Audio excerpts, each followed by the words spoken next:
Welcome to another episode of our Back to Life podcast. I am your host, Danny Bader, and I am excited for our guest today. His name is Hale Dwoskin. And Hale is a New York Times best-selling author of the Sedona Method and is featured in a movie called Letting Go. He's the founder of Sedona Training Associates, an organization that teaches courses based on the emotional releasing techniques inspired by his mentor, Lester Levinson. He's also the co-author of a book with Lester called Happiness is Free and It's Easier Than You Think. The Sedona Method is a simple, powerful, and easy-to-learn technique that shows you how to uncover your natural ability to let go of any painful or unwanted feelings in the moment. And in this podcast, Hale actually walks me and you as a listener, he walks you through this process. And the process is all designed to share the practical and powerful methods that he discovered for removing an individual's personal blocks to abundance, health, happiness, and success.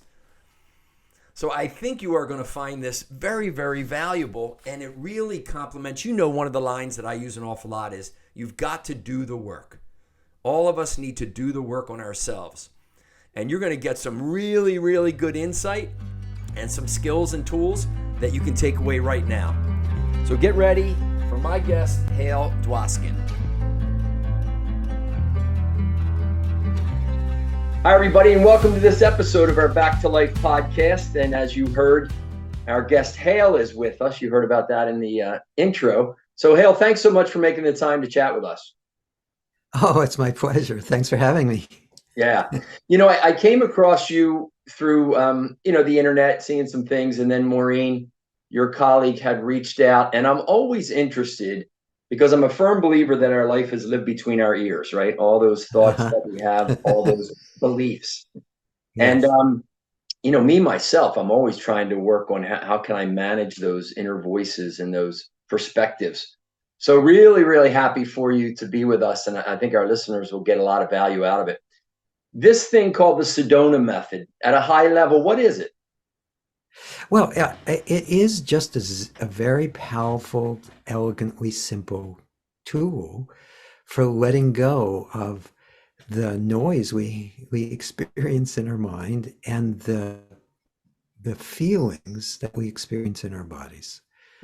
So most of that is running all the time, running rampant for most of us, and it can become our lives. We live life as though our thoughts and feelings about life are life itself. And what you can be recognized is that feelings and thoughts are just feelings and thoughts. They're not us, and they're not the truth, and we can let them go. And so the Sedona Method is just a simple, direct, very learnable tool for doing just that, letting go of this excess baggage. Yeah, I think so many of us in this world need that. How did you get into this work? I know you've been doing it for how many years? 30 or 40 years? Since 1976. Okay, tell us a little. Over 4.5 decades. Wow, that's great. Well, I'm sure you have supported many people on this journey of life. So thank you for that. Oh, my pleasure. So I was an ardent seeker even as a teenager. And at age 22, I had organized a seminar for a man named Leonard Orr, who had something called the 1-year seminar, met once a month for a year. Mm-hmm. And Lester Levinson, the man who inspired this work, came as a guest to this seminar. And I didn't even notice him in the seminar because he's very unassuming. And yet Leonard, myself, and the other organizer and Lester went out to lunch together.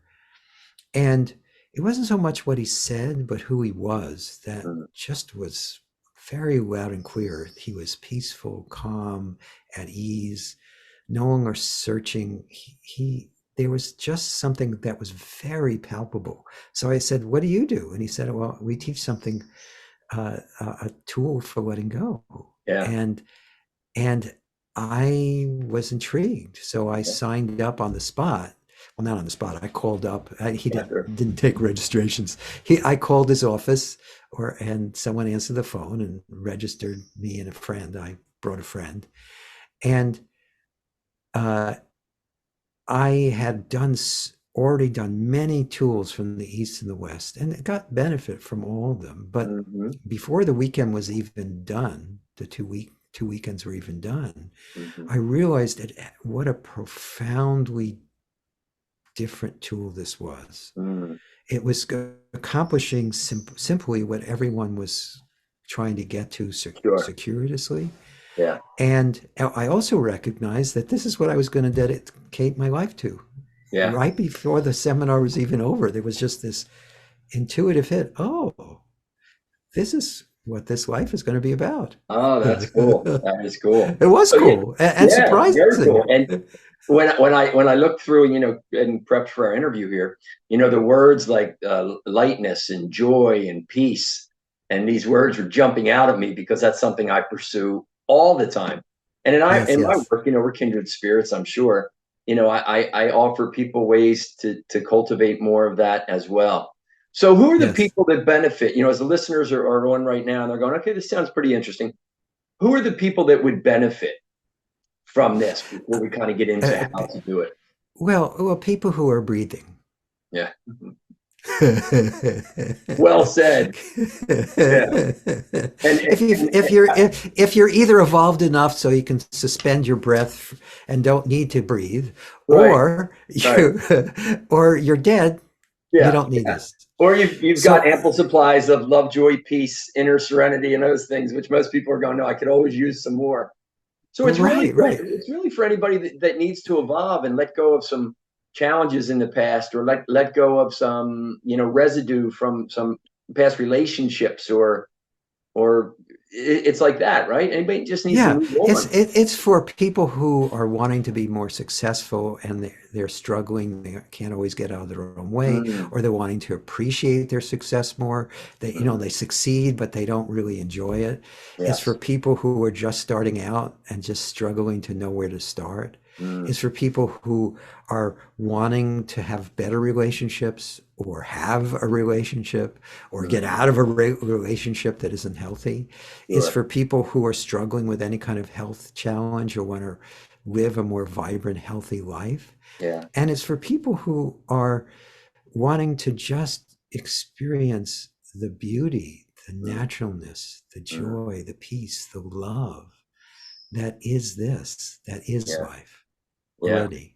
So I'm And guessing that you and your colleagues are pretty busy with all the world as it is, and with all the speaking around personal wellness and those kinds of things, because it sounds like. yeah, well, it's not so much being busy because most people learn about the Sedona Method either from my book Hmm. or books or through the video free content we have on YouTube or Hmm. at sedona.com or our website. Hmm. So I'm actually semi-retired. I only still teach this uh, 4 times a year. I do a retreat, and Hmm. 3 times a year uh, I do phone seminars Hmm. that are very well attended, but and the rest of the time I occasionally do interviews like this. And Right. Well, I'm that's still that's working on great. books and things like this. Yeah. But it doesn't keep me busy anymore. I Mhm. was very busy for decades because I not only was teaching this to people, I'm actually training people to succeed and continue this work after I'm gone. Right. But uh, I purposely am not busy. Mm. I'm just being. Good. I love that. I love it. Uh, So how I about if you teach this Sedona method to me and to our listeners right now?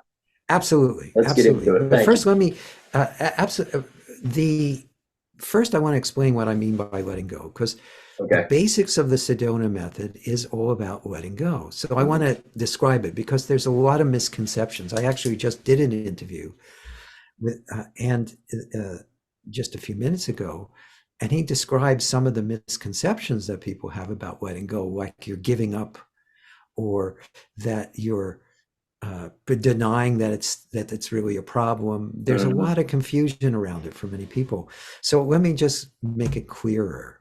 Yeah, So please. pick up a pen or a pencil or some object to be willing to drop to the floor or your desk, or it doesn't matter what it is. And for the sake of this analogy, the pen represents your stress, your tension, your negative thoughts and feelings and beliefs, and your hand represents your gut or your awareness. Now, grip this object really tightly with your hand. Now, if you did this long enough, it would start to feel really uncomfortable, but also really familiar, because and by the way, that's enough gripping. Now roll this object around in your hand. Is it attached to your hand? Obviously not. Yeah. But in our experience, it feels that way. When when we're having a bad day, we think it's happening to us. We actually think we're the one having a bad day. It's also in our language. We don't usually say, I feel sad. We say, I am sad. I am the sadness. Anger the same way. We take on our apparent problems as though they are us. And that's interesting. So you don't say I feel angry. We say I am angry.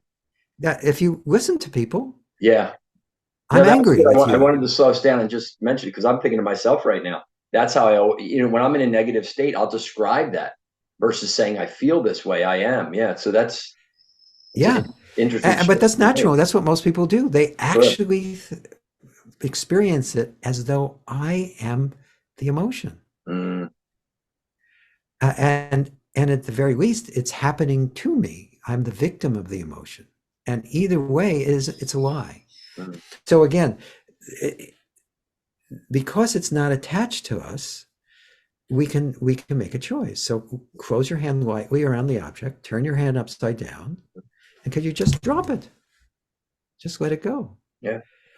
That's and sometimes just that makes you smile because that's yeah, it really is. Yeah, it kind of does. I mean, just dropping that highlighter right now for me, it's Monday morning and I woke up and I had some things on my mind that were, disturbing me, concerned about and stressing me and everything else. Yes. And, it's in the afternoon now and I've done a little work to get myself where I needed to go, but just there is like, wow, yeah, just drop it. Exactly. So, and so I'll take us through a process that everyone listening or watching this can do on their own as well. That's great. This isn't the whole Sedona method. This is just one of the first things we usually teach people. Okay. And it's something that I often share doing interviews because it's something that people can immediately start to use on their own and to see benefit. We used to send out a DVD years ago when we were still doing direct mail. We would send out the DVDs to people. That was a seminar that I did with Jack Canfield as his guest. The whole thing was recorded, and he volunteered to give me my segment. And the only release technique I did in that 2.5-hour segment was this segment where this piece we're about to do together. The rest is answering questions and describing where it's from and taking people through it more than once. And there was a woman who had MS who had come to the seminar in a wheelchair. She actually came up on the stage and danced with me. And I had a hard time keeping up with her. I was out of breath. And that's how powerful this can be. People just doing this simple technique have seen fears and phobias disappear, breakthroughs financially, relationship-wise, and health. And that's why I share it, because it's so simple and so direct, yet so powerful. Let's do it. I'm ready. Biggest challenge, good. The biggest challenge most people have is, how could it be that simple? Yeah. And the truth is that life is simple. We can't make it complex, and it doesn't need to be that way. So anyway, let me tell you what I'm going to do. So I like to explain it first, because that way it's a little safer for people. But also, I'm really going to explain this in a way and take us through the process simply enough so that you can start doing this on your own. I love it. anytime you want to. I love it. We have 3 children as well, so I'm sure I'll pass some of this along to them. Ah, good. So, the first thing we'll do is we'll just focus on something in our lives that where there's some tension or stress or anxiety, anything we're wanting to change or improve in our lives. The next thing we'll do is I'll just invite people to just welcome it or be present with it. That in and of itself is a letting go, because we're usually fighting against what we don't like. And then there's 3 questions I'll ask. The first question is, could you let it go? And if you're able to drop that object a few minutes ago, then I know you can. If you were just listening and didn't do it, if you could even imagine dropping something, then I know you can do it. It's that simple. The next question is would you let it go? And would you just means, are you willing to? And if you're doing this on your own and you're struggling a little bit, I hope you do try this on your own, not just when we do it together. If you're struggling, you can ask yourself, would I rather hold on to this suffering, or would I rather be free of it and have what I want? Usually the answer to that is, I'd rather be free. And the last question is when? And when is just an invitation to decide to do it now. Now, I know those are incredibly simple questions, but because letting go is natural, young children do this naturally. Do you remember when your children were young that sometimes if they fell down, they would look around first to see if they need to be upset? Mm-hmm. If no one saw they fell down, they just keep going about their business. They catch your eye or some other adult's eye and it hurts. They get a little attention, then they drop it. They're fine. Well, we do this naturally as young children. We just get trained out of it as we grow into adulthood. So it's just that self-coaching right there, where it's, you just could I drop this? Would I commit to it? And when do I? Well, I'll take us through a whole process. So yeah. So I'll take us through the process. Yeah. Okay. So now this can be done with eyes open or eyes closed. Okay. Doesn't matter. I'm going to do it with everybody, so you don't need to respond. What I recommend, you just inwardly say yes or no to the questions. No still often produces just as much of a release as yes. There's no right way to respond. And the only thing I would recommend is that you avoid debating as best you can. Just pick an answer. Doesn't matter which one. And just lead with your heart as opposed to your head as best you can. Don't try to shut your head off, because the two always are seamlessly working together. They're actually one thing. We just artificially separate them. So that's why I expressed it that way. So let's do the process. And so in this moment, could you just simply pause or stop and notice what is? And or just simply be. Now, even this can be a relief. And then allow yourself to think of something that you're wanting to change or improve. Something where there's some stress or tension or anxiety or fear or frustration. And then could you just simply welcome or allow whatever that stirs up inside of you? Could you just let it be here for a minute? It's here anyway, might as well. And then as best you can, just for now, could you let the feeling go? Just could you? Would you? When? Now that's just one round. You may have noticed a big shift or a little one, it doesn't matter. But let's do it a couple more times so you get more of an experiential sense of what it's about. So again, focus on that same thing or anything else that there's some contraction around. And could you just welcome the feeling, the thought, welcome whatever's arising? As best you can, could you just allow it? And then as best you can, for now, could you let it go? Just could you? Would you? When?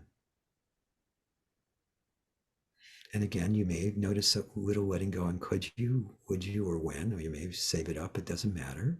You may also not be sure yet, and that's okay. So let's do it just one more time, because I find that repetition, taking someone through the process, can really help. So again, focus on that same thing or anything else where there's some stress or tension or contraction. And could you just simply welcome or allow it, be present with it as best you can? And then as best you can, just for now, could you let it go? Just could you? Would you? When? Okay, good. Now, if you were doing this on your own, you would just keep doing it as long as you'd like. And you could say, could you let it go? Would you, and when? Or could you simply say, could I let it go? Would I, and when? Mm-hmm. And it's deceptively simple, yet incredibly powerful. I did this with, I mentioned Jack already. Jack and I have been friends for a few decades. Jack Canfield. We were both scheduled to go to a party that Deepak Chopra someone was holding for Deepak Chopra. It was his birthday. Mm-hmm. And Jack was sick, got sick. And so he stayed home. So I called him to see how he was doing. And he said, well, I wish I had come. But I don't feel well. I said, well, would you like to release the sickness? He said, sure. So I just did this with him for maybe 5 minutes. He felt fine. Yeah. Wow. He still shares that story. Oh yeah. There's so much power, right, in between those ears, our thoughts, and oftentimes we default to the negative, right? The stress, the worry, all those things. Oh yes. We habitually default to limitation. Yeah. But it doesn't need to be that. Why is that, you think, Hale? Why do we default to that? The main reason is that we think that we are separate individuals, that there's a me here and a you there, or a me here and the world is there, and I'm the victim of it, and I'm at odds with it. I have to defend myself to it, or I have to conquer it.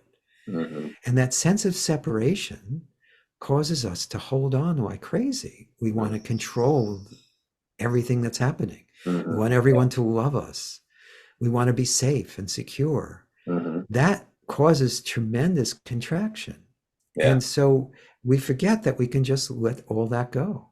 And just be. And just be. Exactly. Yeah. And that's what's natural. There is just life. It's not my life or your life. There's just life. There's one life. Yeah, that's got to be hard for people to get their head around, It's not my life. But they don't need to get there. Yes, but they don't need to get their head around it. Oh, I know, yeah. In fact, they can't. It's impossible for the head to get around that. It's uncontainable. Yet at the same time, as you let go, as you explore this direction, the sense of separation starts to drop away. Mm-hmm. You have moments where there is no sense of me here and you there. Mm-hmm. And we call those peak experiences, but that's what's natural. Mm. It's habitual to hold on and to struggle, but what's natural is freedom. What's natural is boundlessness. What's natural is love and light. Yeah. But we miss that because we're so busy protecting ourselves and trying to manipulate life to make it go the way we think it should go. Yeah, we sure are. We sure are. I had one of my books, Back to Life, is based on an experience I had when I was almost 29. Me and my friend got electrocuted, 8,000 volts, and we were both killed.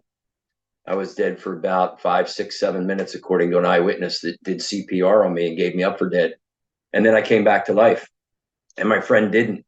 So man, for years, and this is 30 years ago, and for years, and even to this day, still, I mean, this is very what you just did with us, with me. I'm very thankful for that because I'll begin to use it right now.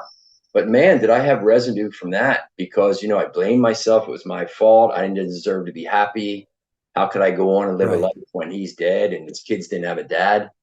Yeah, I had all that, man. And I could not let it go. I didn't choose to let it go for a long, long time. And, truthfully, it's still, every now and again, some of that residue shows up. Sure. Well, guilt and shame are a big thing that most of us Mm, experience because life doesn't go the way we think it should. right. And also, we don't always do what we think we should do. In Yeah. fact, we often don't. Yeah. Yeah. And I think people Or are we do things that we think we shouldn't. But sure. either way, if it's just life living itself, Hmm. in my experience, there is no right or wrong or good or bad. There's just Hmm. life. It just And is. Yeah. Yeah. so there's just what's apparently happening. Yeah. And it doesn't have a right or wrong to it. Mm-hmm. But guilt can be an IOU for punishment. It can tell us that we shouldn't live our own lives or go on with our lives. And Yeah. this happens even when you just lose a loved one Sure. who has nothing. You weren't there. You had nothing to do with it. Hmm. But still, there can be guilt about just being alive and they're dead. Yeah. Uh, Yeah. and I, and I, I that talk, I talk a bit in my keynote about that, because the problem for me after the accident was that I was so focused on death. And yet here I was fully alive. So I do that little right. the power of the opposites, right? Because oftentimes when we're stuck or we've got this negative energy, we're focused on something negative. So the power of the opposites is, if I say dark, you say light, I say day, you say night, I say dead, you say alive. And I'm like, that was the switch for me when I said, all right, let's focus on being alive right now. And I think that's Yes.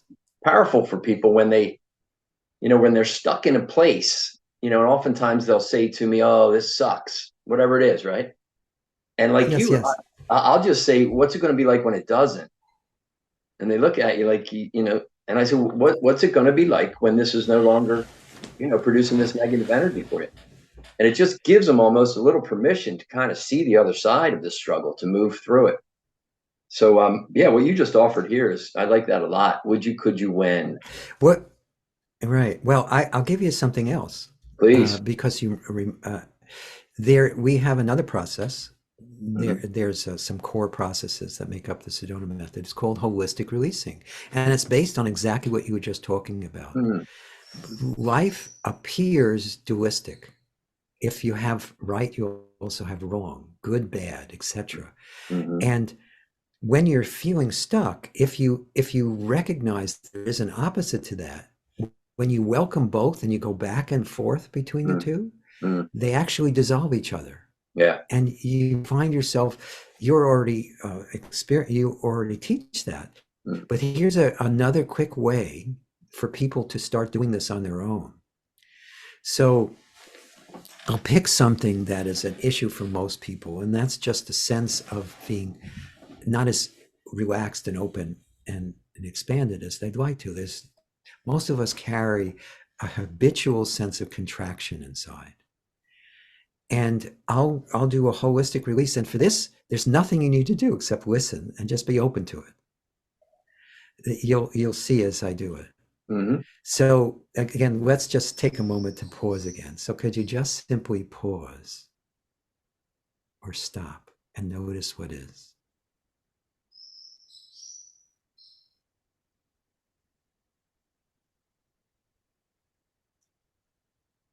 And then allow yourself to welcome any sense of holding on or contraction or tension in the body or in the mind. Could you just allow it? And then could you welcome the emptiness or the space or the aliveness that's always here as well?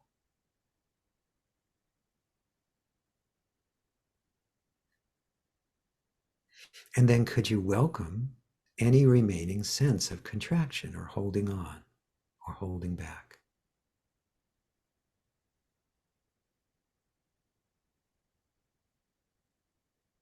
And then could you welcome the emptiness, the space, the lightness, the beingness that always is? And then could you welcome any remaining sense of contraction or holding on or holding back? And then could you welcome the sense of being, the sense of isness, the spaciousness, the boundlessness of what is?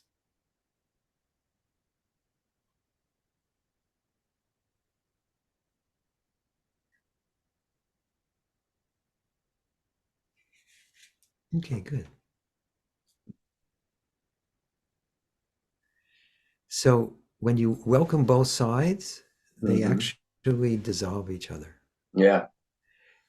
And it relates to what you said in that when someone brings up a specific issue, we ask them to just, what would, if it already was gone, or you didn't have this issue, what would you have? Yeah. What's the opposite of it? And then you take the issue and you boil it down to just a quick statement and its opposite, and you just go back and forth. Now we did that quickly. You can do that you keep doing the holistic release until you just feel something open and dissolve. Yeah. And so you can do this with anything. Yeah. And it's very quick and very powerful. Yeah, I like that one too. That is good. And I often talk to people, and you probably do too, and I just encourage them from my heart. You have to do the work. That's a big phrase that I use with people, because I think so many of us expect things to change when we're not doing any of the work. And you're just giving right now some very simple and powerful ways to do the work. Be quiet, be still. But then oftentimes when they do that, right, in their meditation, they go, oh, I can't meditate because my mind doesn't stop. And I think what you're saying is, don't let it stop, and become more aware of what they are, and realize, as I often offer people, you are not your thoughts, you're the thinker of them. So do you want to think some different ones? And, but I like the, would you, could you, when is powerful. I remember a coach out in, I went to coaching school at the Hudson Institute in Santa Barbara with, Frederick Hudson was there. You may have known him over the years, and Pam McLean. Yes. And I remember Pam kind of using a similar would you, could you, to let things go in a coaching perspective. But I haven't thought about it in years, and it's just great to remind me. Well, there are literally thousands of people who are coaches, therapists, counselors, and seminar leaders all over the world who use our work in their work. Yeah. Again, this has been around since 1976. It was one of the, except for the 12-step community, which started talking about letting go way before then. Yeah. It was the only thing around pointing at this when it first started. And there are many well-respected personalities in this field who use this for themselves and use it with the people they work with. Yeah. Well, you have certainly given me some things to use for myself today, and I'm kind of as you said. That's why I was excited about our podcast happening. Hale, before I've got a final question for you. Sure. Before, where would people go to find out more? I know Maureen sent us a link that we'll put in the show notes. Yes. But where could they go find out more about Sedona and maybe look at some of your old videos? Sure. So the easiest thing is our website, which is Sedona.com, just like the city, Sedona.com. Okay. There's lots of free materials there, but we also have a Facebook page, The Sedona Method, and where there are quotes from me and Lester Levinson that are put up every day, and there's also video that's put up there. And then we have a YouTube channel, the Sedona Method YouTube channel, which has hundreds of free videos of myself. And also I have my own podcast called Letting Go and the Greatest Secret. Oh, I love it. And so I've interviewed, I've lost track, but it's way over 100 other people in the field. And all those videos are there too. So Those are the main three resources. Sedona.com, our Facebook page, The Sedona Method, and our YouTube page, The Sedona Method. That's great. You have a call with someone next week that I will direct to your work for sure. She's in a bit of a tough spot in life, and I think your work will help her for sure. So thank you. Oh, wonderful. So let's do this. If you're with somebody having lunch or coffee and you're never going to see them again, and they say, Hale, this thing called life is a beautiful journey, ups, downs, and everything. What should I know? What should I kind of keep close to my heart as I continue on? What would you say to that person? Well, just two things, really. The first is that feelings and thoughts are just that.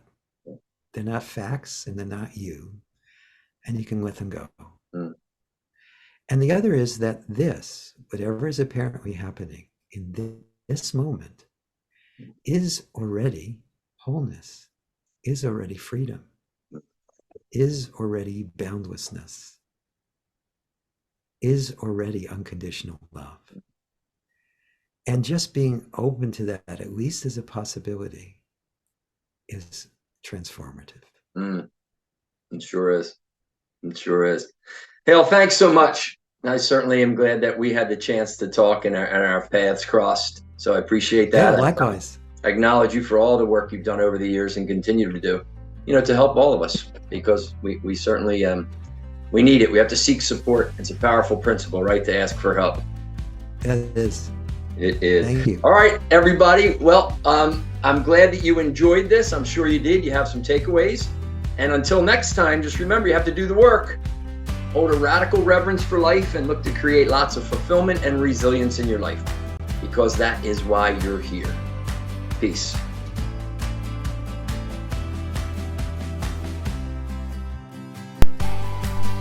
Hi, everybody. So wasn't that a great podcast episode? I really like Hale's energy, how just kind of chilled out he is and insightful. It certainly was something that I enjoyed.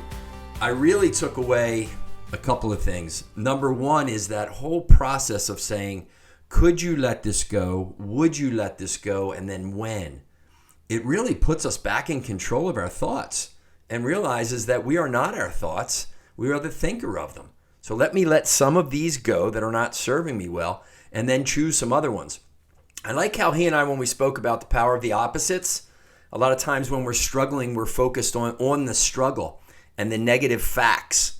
And it's a good exercise to see the other side, to see when you're going to be happy and free and joyful again.